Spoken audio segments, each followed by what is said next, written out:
Hello guys! As promised in my previous video, this time we'll explore Antiva, and since Dragon Age Dreadwolf is on its way to be released, we'll focus our attention on exploring basic information about this place, and we'll also speculate on what we might end up facing in this region. Personally, I have a theory about it, and I'm excited to share it with you and hear your opinion on it. However, let's start with an introduction of basic information. Antiva is located in northeastern Theras, but still quite close to the center of the continent. That specific location, plus access to the seas, Rialto Bay and Amarantine Ocean, allowed it to become a trade center. The looks of the cities are going to be heavily based on real locations, especially Venice. Here are some pictures I took when I traveled there. So it's safe to say that we can expect a very strong Italian theme. While reading various official Dragon Age books, I came across tons of mentions of puppet shows and how they are sometimes used by the local guild of assassins to communicate with the Antivan population. So I'm really hoping that as we stroll down the streets of Treviso in the game, we'll be getting updates on the political and world situation from some kind of puppet theaters. Anyway, the existence of Antiva we know now started when a group of pirates who chose to settle down on the west coast of Rialto Bay discovered that the land was already claimed by a city-state called Antiva.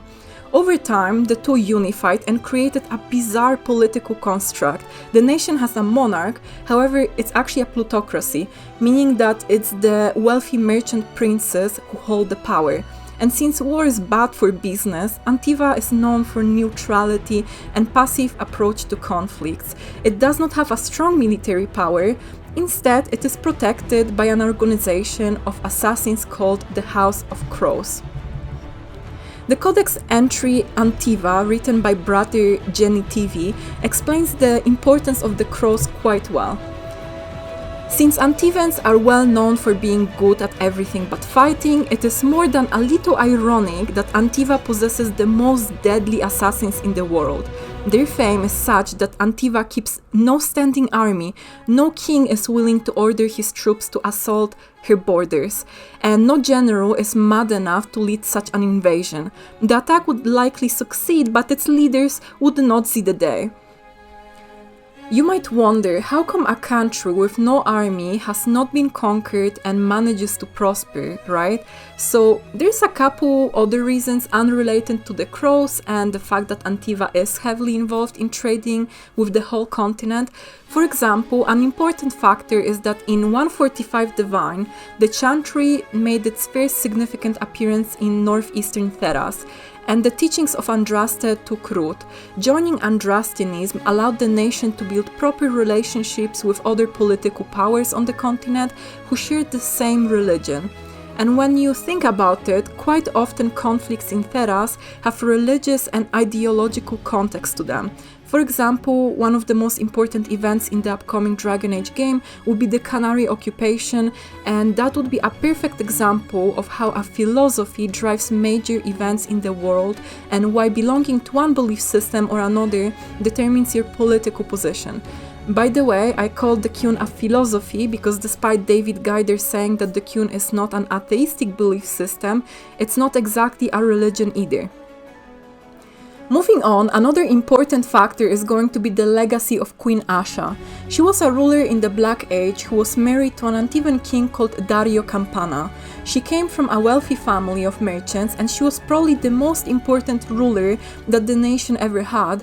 She decided that she would strengthen Antiva's position by having a lot of children and grandchildren who she would then marry off into royal and noble families across the continent. And so the codex entry Queen Asha of Antiva says, "The blood of Queen Asha runs in the veins of the Empress of Orlais, the Prince of Starkhaven, the King of Nevarra, and 7 of the Dukes of the Anderfels. Even some magisters of the Tevinter Imperium have ties to the Antivan royal family.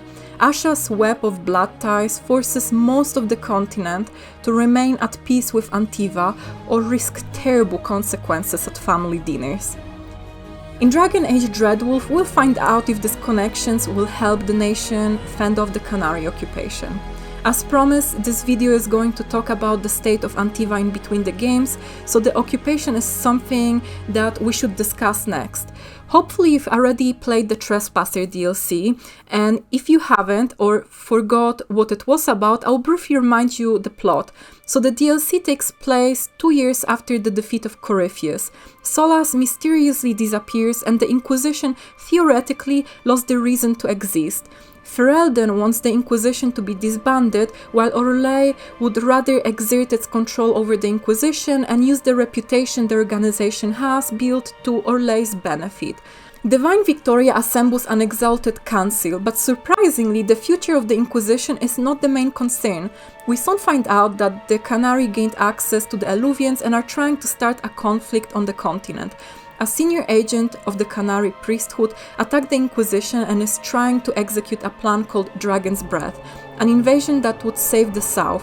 Throughout the DLC, the Qunari are in a constant fight with the agents of Fen'Harel, and though they do not have a clear understanding of the fact that Solas is truly an elven god, they were aware of the threat him and his magic could bring to everybody, even to the Qun. As a matter of fact, Qunari are extremely cautious of magic, and anybody with magical abilities is seen as cursed and having to be controlled. The DLC ends with the Inquisitor intercepting the invasion, followed by a reunion with Solas, who explains he's in fact Fen'Harel and that his plan is to restore the world of the elves by tearing down the veil. Not long ago, a book, Tevinter Nights, has been released, and within the book there's a story called 8 Little Talents. The 8 talents are the main leaders of the Antivan Crows Guild, and they come from 8 most powerful houses. And so the story is about Emil Cortez, who was one of the talents approached by the Qunari to eliminate other leaders in order to facilitate a peaceful invasion. The Qun promised that if he succeeded, Antiva would not be forced to submit to the Qun. Several talents end up dying, and eventually it's revealed why. Cortez is killed by the remaining talents, and the 4 leaders try to formulate a plan to defend their nation against the Qunari invasion. Aside from the 8 Little Talents, we also got a mini-story released for free on EA website called As We Fly. In that story, we find out that one of the Antivan cities, called Treviso, is now under the Qunari occupation, and it is anything but peaceful. A member of the Qunlat military group called the Butcher conquered the city and terrorizes it. The Crows are the front line of the resistance forces trying to fight off the invaders. In neither the book nor the mini-story is it ever specified whether the Qunari occupation is still only in northern Antiva or whether it reached the southern parts. Even recently, in the post released on Dragon Age Day 2023, Bioware confirmed that one of the locations we'll travel to is Treviso, without mentioning anything about Antiva City, which is located further south. They released the following art to show off the location of Treviso, and in the very middle of it you can see that Qunari banners are hanging off a building in the city center, so it is safe to assume that perhaps some areas of the nation are still safe from the occupation. How is it going to affect the game itself? Let's start by discussing a possible party member. From various sources, including concept art pieces, we've been getting strong hints that a crow is going to be a part of our adventure. My speculation is that we'll have to face a choice of either helping the crow party member with defeating Qunaris, or we might end up seeking help from the Qunari to try to stop Solas from executing his plan to destroy the world. As you can imagine, saving the world takes priority over saving any nation. Either way, siding with the Qunari would mean betraying the Andrastian powers. It would be similar to the choice we had to make in Dragon Age Inquisition, where we either supported the Templars or the Mages. And in the next game, it would make sense to face 2 catastrophic choices as well. One of them would be supporting perhaps Tevinter, that is run by mages, while the other one would be supporting the Qunari, who are completely against the use of magic.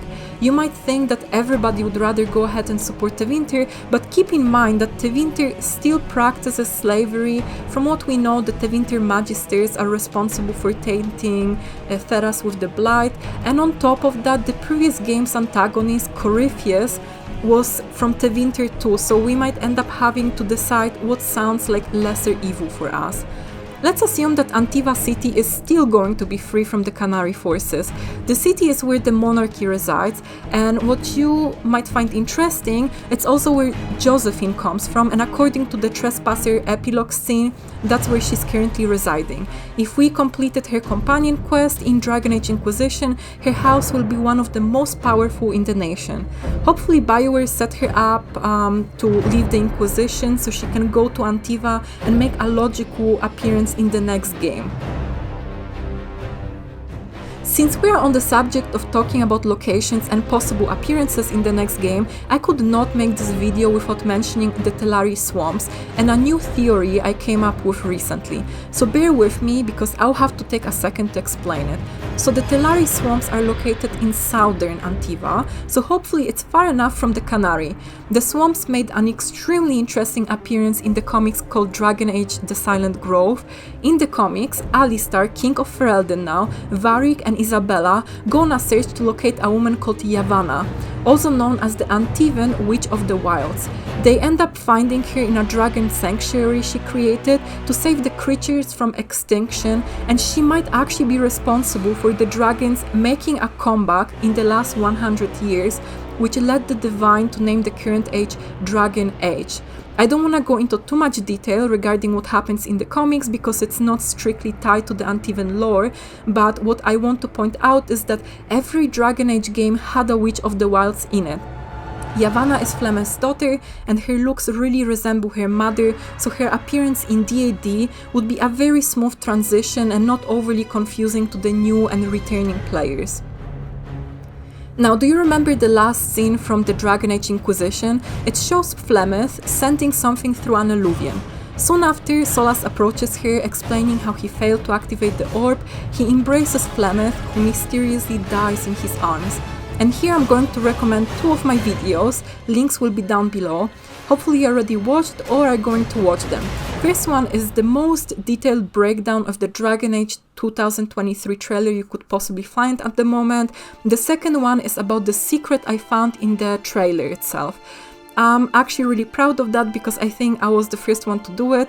Anyway, long story short, Bioware on Dragon Age Day dropped this hint to listen closely, and in the trailer they hid various sounds, one of them being a sound of an alluvion, which means that the mirrors are going to play a major role in the game. So my theory is that Yavana will make an appearance in DAD as the new Witch of the Wilds, and that whatever Flemeth sent through the alluvion is now in her daughter's hands.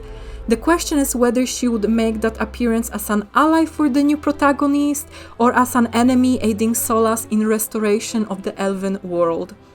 Personally, I hope that she will be one of the keys to trying to find a solution as to how to convince Solas not to destroy the world. If you look back at the choices you could make in the final scenes of the Trespasser DLC, it says that the Inquisition will either try to stop Solas at any cost, even if it means killing him, or other option is that we'll try to change his mind.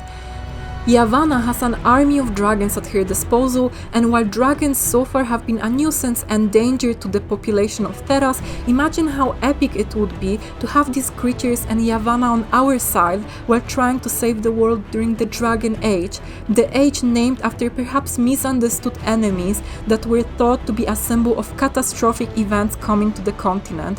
Instead, they would be a key to everybody's salvation. It would be an amazing way to see the dragons redeem themselves. To kind of back up this idea, I'll once again show you the concept art I brought up earlier in this video, and in it, behind the most likely protagonist's back, are dragons or maybe a two-headed dragon. But hey, do you see the Darkspawn in the front? Let's discuss that as well. Again, in the videos I recommend that you watch, I point out how in the scene in Antiva there's a mysterious screech. Moreover, the Bioware blog highlighted a fan-made art with a description made by the developer, saying, "Ever the pinnacle of mystery and intrigue, the crows watch from the deep shadows of beautiful Antiva. Something, however, is amiss, and they are set on uncovering the source." As I explained in my previous videos, it does not make sense for this mysterious source to be the Qunari, because they are gonna be right there in our faces, most likely one of the additional catastrophes waiting to happen. On top of the Titans making a comeback, Red Lyrium spreading everywhere, Solas trying to destroy the world, and Qunari invading the continent, will be once again the Darkspawn. Many have complained we did not get enough of them in Dragon Age Inquisition, but from the leaked gameplay we know that they're going to be a major part of the story in DAD, and that they will be at the Warden Fortress in Weishaupt. To go back to the subject of Yavana, historically Yavana was involved in saving Antiva from the Qunari in the past, so she might end up doing that once more, and she might also help us address the Darkspawn coming out of the Deep Roads. Darkspawn coming for the third time to Antiva would explain the fan art's description that Bioware shared with us, and would also explain the mysterious screech in the trailer. Okay, I think I made this video long enough. I hope you find it useful and inspiring. If you wanna see more of my videos, please make sure to like, subscribe, and drop a comment down below. I'm really curious to hear your opinions and theories on the subject, or even suggestions on what you would like me to make content about. Finally, I would like to kindly ask you to subscribe to my Instagram account. The name will appear on the screen. It's purely dedicated to this channel and my online name, Green Brown Blue. I've been working on ideas regarding how to engage with you guys. The channel is slowly growing, and I would love to be able to do more and more with the audience. People like you who watch, leave likes and kind comments. I read all of them, and nothing makes my day more than opening the YouTube page, checking the comments, and seeing people showing love and support. So I figured that I would try to expand my presence to other platforms and upload small little things that hopefully will not only brighten another gamer's day, but also celebrate great works like, for example, Dragon Age. Thank you for watching, and see you guys in the next video.